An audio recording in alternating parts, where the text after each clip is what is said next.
Welcome to Section 1.1 of the CCNA tutorial, the role and function of network components. In this section, we'll explore the essential building blocks of a network. We'll start with endpoints and NICs, move through switches and routers, and then cover security devices, wireless infrastructure, servers, and power over Ethernet. Each of these components plays a unique role in how networks operate. By the end of this section, you'll understand not only what these devices are, but also their purpose, key features, and core functions. Endpoints, or end devices, are the computers, phones, printers, and IoT devices that people interact with directly. They sit at the edge of the network and either generate or receive data, but they do not forward traffic like switches or routers. The purpose of endpoints is to give users access to the services and applications they need, whether that's checking email, making a VoIP call, or streaming video. Endpoints come in many forms. They include personal devices like laptops, desktops, and smartphones, office devices like printers and IP phones, and even specialized equipment like CCTV cameras or IoT sensors. Each endpoint connects to the network through a NIC, which provides a unique MAC address and is assigned an IP address for communication. In practice, endpoints generate traffic when they send requests and consume traffic when they receive responses.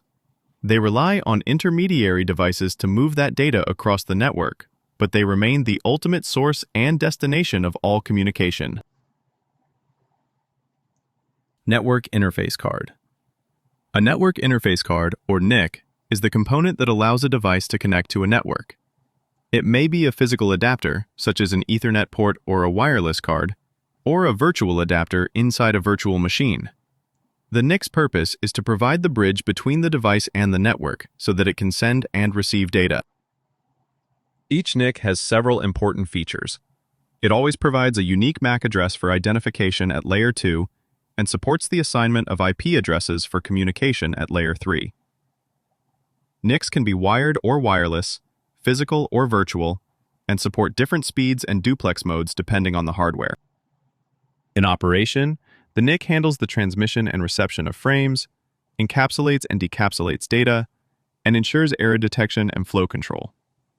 It works with the operating system to bind MAC and IP addresses, allowing applications and users to reliably communicate over the network.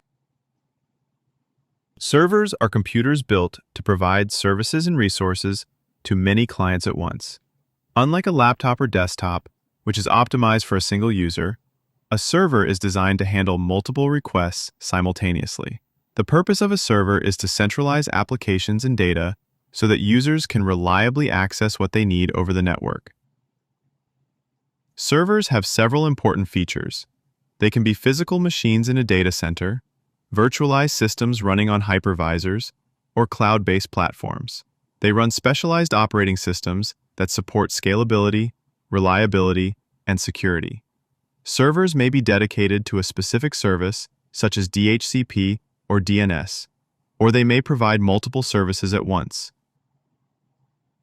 In operation, servers perform many critical functions.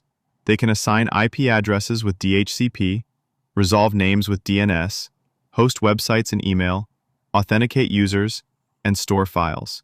Whether on-premises or in the cloud, servers are essential for keeping networks and business applications running smoothly. Switches. A switch is a device that connects multiple devices within a LAN and forwards traffic using MAC addresses. Unlike hubs, which send data to every port, a switch sends traffic only to the correct destination. Its purpose is to make LAN communication faster, more efficient, and more reliable by reducing collisions and keeping traffic organized. Switches provide important capabilities. Each port is its own collision domain, and full duplex communication allows data to flow in both directions. VLANs segment the network for performance and security, while port security restricts unauthorized access. Managed switches add scalability and can be configured or monitored through CLI or GUI. Switches learn MAC addresses from incoming frames, record them in a table, and forward traffic only where it needs to go. If the destination is unknown, the switch floods the frame until the address is learned. They also filter unnecessary traffic, and Layer 3 switches can route between VLANs. A router is the device that connects separate networks and forwards traffic using IP addresses. While switches organize communication inside a LAN, routers make sure data can leave the LAN and reach other networks, including the Internet. Their purpose is to enable inter-network communication and guide data along the best available path. Routers have several important features. They operate at Layer 3 of the OSI model and rely on routing tables to make forwarding decisions. They support both IPv4 and IPv6 and can be configured with static routes or use dynamic routing protocols like OSPF or EIGRP. Routers also provide services such as NAT to translate private addresses, ACLs to filter traffic, and QoS to prioritize critical applications. In operation, routers learn about local and remote networks, build and maintain a routing table, and forward packets based on the destination IP. They select the best path using prefix matching and metrics, while also filtering or translating traffic when needed. Power over Ethernet, or PoE, is a technology that allows a single Ethernet cable to carry both data and electrical power. This means devices such as access points, IP phones, or security cameras can operate without a separate power source.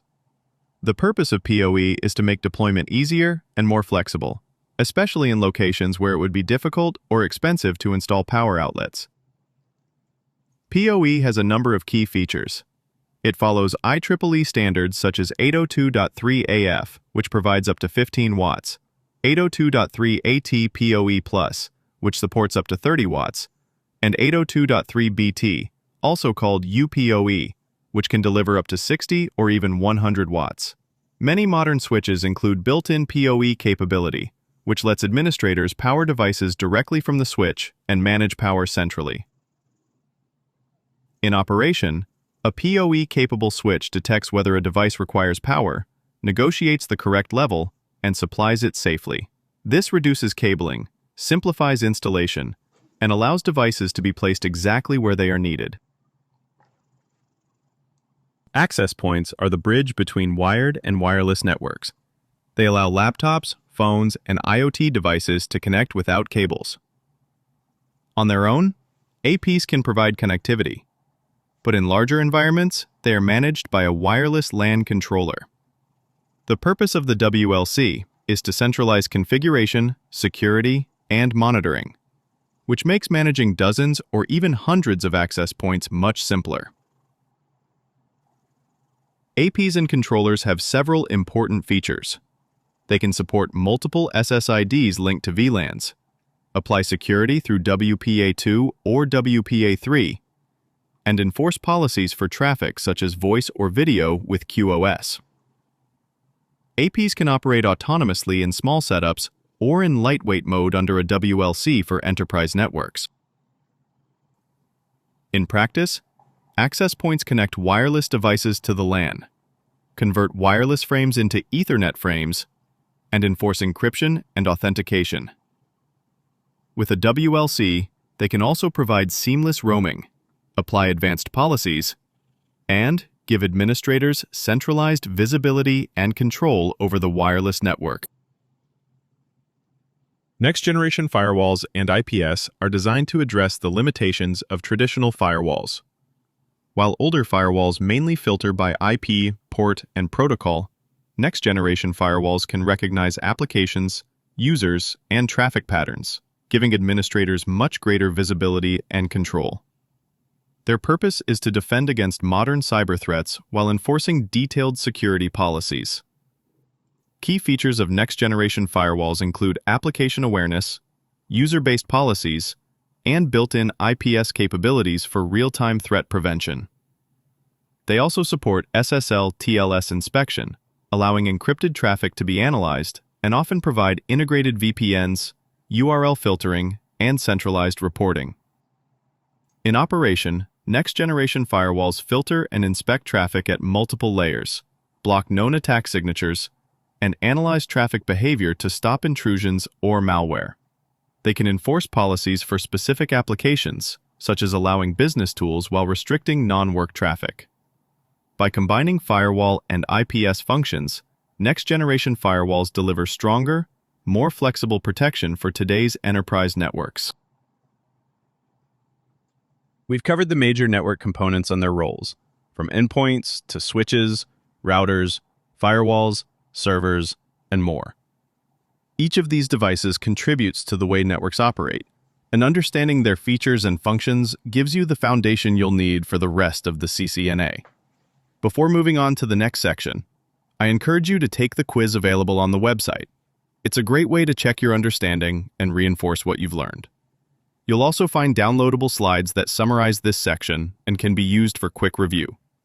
Once you've taken the quiz, you'll be ready to move on to the next part of the course, where we explore network topologies and architectures, and see how all these devices fit together in real designs.